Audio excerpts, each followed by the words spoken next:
بسم اللہ الرحمن الرحیم۔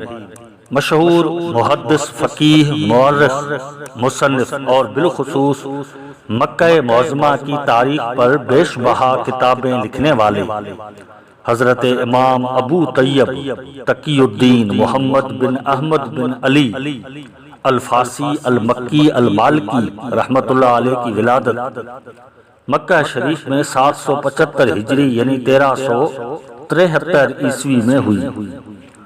آپ حضرت امام حسن بن علی رضی اللہ عنہما کی اولاد سے تھے اور حسنی سید ہیں۔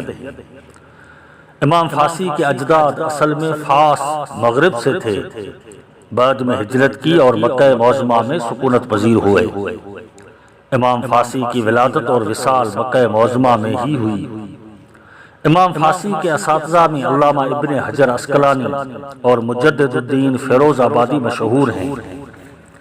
امام فاسی قرآن شریف کے حافظ تھے اور مسجد الحرام میں تراویح بھی پڑھاتے تھے۔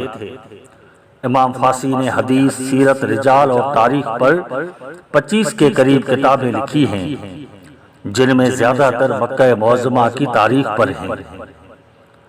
آپ نے اسلام سے پہلے اور اسلام کے بعد مکہ مکرمہ سے وابستہ ہر چیز پر قلم اٹھایا ہے۔ آپ کی تصانیف میں تحصیل المرار من تاریخ بلد الحرام مشہور ہے۔ اس کے علاوہ ظہور المقتطفہ من تاریخ مکہ المشرفہ اس کتاب کی بھی اپنی اہمیت ہے، لیکن تفصیلی طور پر امام فاسی کی 2 کتابیں زیادہ مشہور ہوئیں۔ ان میں العقد السمین فی تاریخ البلد الامین جو 40 ابواب پر مشتمل اور مکہ مکرمہ کی ایک مکمل تاریخ کہی جاتی ہے۔